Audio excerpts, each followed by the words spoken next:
There's a lot going for Borderlands 4, but it's currently marred by two things. One, the technical state of the game at launch, especially where performance is concerned. It leaves a lot to be desired. Performance is just nowhere near where it should be. It just feels really unstable. And two, Randy Pitchford's inability to just stay quiet, to stop posting on social media, because what he posts usually is just really inflammatory, very confrontational, and doesn't ultimately help the optics surrounding Borderlands 4. While the game is selling really well based on the all-time peak concurrent players here, peaking at over 300,000 players, when you look at the critical reception, especially where user score is concerned, you can see that the results are less than ideal. The meta score is sitting at a generally favorable 84%, but the user score here has dipped even further than the last time I covered this whole situation to 4.6. On Steam, you'll find a mixed review score of 65% from almost 21,000 user reviews. And Randy Pitchford's inability to just take responsibility and to take accountability and to always get defensive about criticisms just hasn't really helped matters. Recall that back when people were worried that Borderlands 4 might be $80, Randy Pitchford's response was that if you're a real fan, you find a way to make it happen. If you're a real fan, you'll spend more money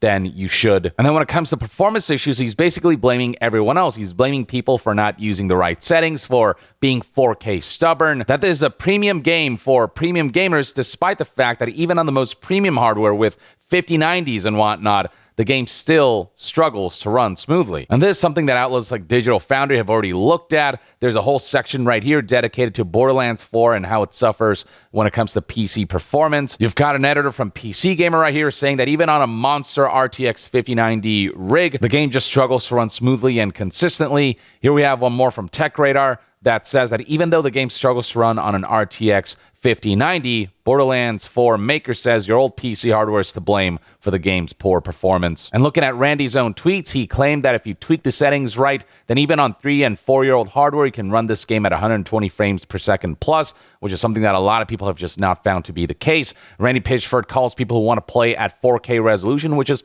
fairly standard in this day and age, 4K stubborn, made worse by the fact that even trying to run the game at 1080p at a smooth frame rate is a struggle. Even people who run relatively modern graphics cards like 3060 and 4060, they're not top of the line, but are still fairly powerful. With these modern graphics cards, even at medium settings, 1080p, people are reporting frame rate dips below 60 frames per second. And that shouldn't be the case, because when you look at Borderlands 4's graphics and its art style, it shouldn't run worse than games that look far better and are far more photorealistic and push the boundaries of graphics much further. But yeah, he straight up said things like Borderlands 4 is a premium game made for premium gamers. This is not a game made to run on 10-year-old PCs, even though PCs that are fairly modern, again, struggle to run this game at a smooth, consistent frame rate. If you're trying to drive a monster truck with a leaf blows motor, you're going to be disappointed. Awful analogy. Even when people have the engine to run this monster truck, the monster truck is still just chugging by, suggesting that the monster truck is the issue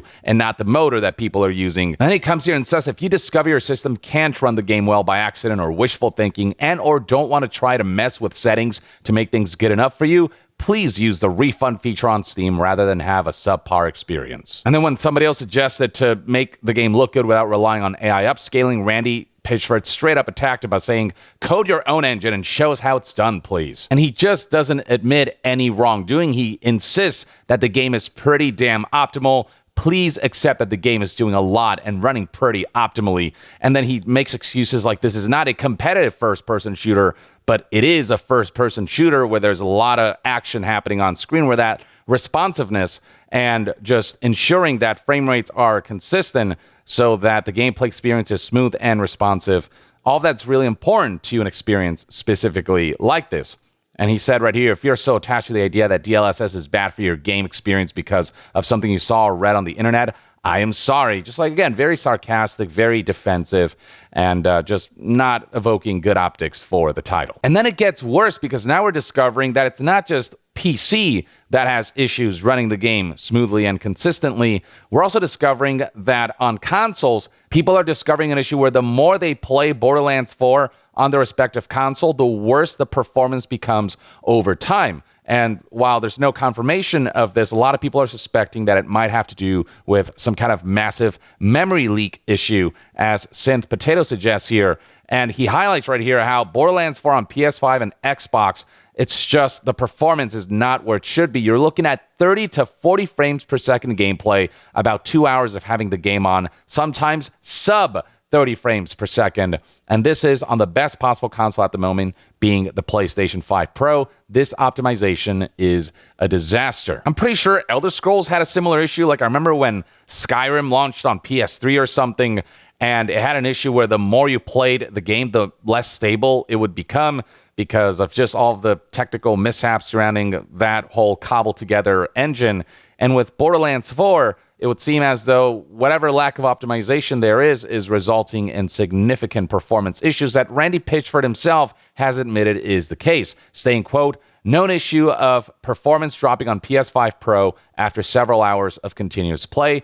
Workaround until we patch, quit game, and restart. Sorry for the friction.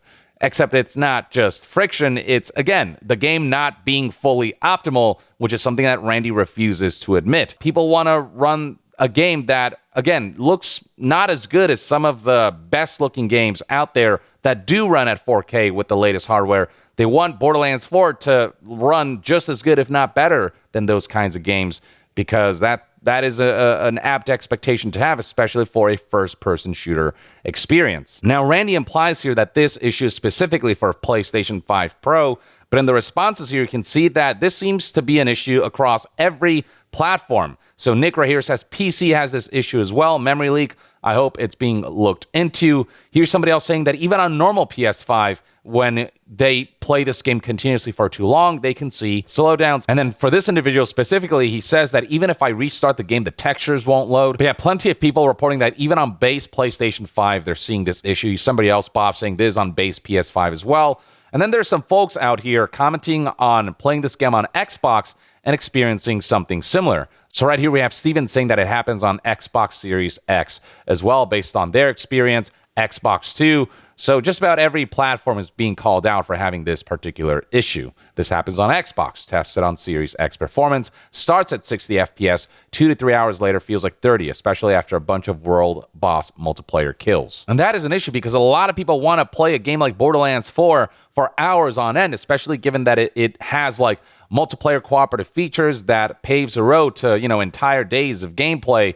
But when you've got hours of continuous gameplay resulting in these kinds of frame rate dips and it having to result in you restarting the game to fix this and that being a constant thing you have to do, I mean, that is an incredibly disruptive element of the gameplay experience. And Randy's just not very apologetic about the way he's been speaking to the community and to players who have been criticizing the game for very quantifiable reasons. This is not subjective. The performance issues are very objective. They are statistically provable. They are mathematically provable. All Randy had to do is just apologize and say that they're working on it and leave it at that. And even then, the fact that they shipped this game in the technical state that it did is just not acceptable, but at least it wouldn't be drawing further backlash and making optics even worse.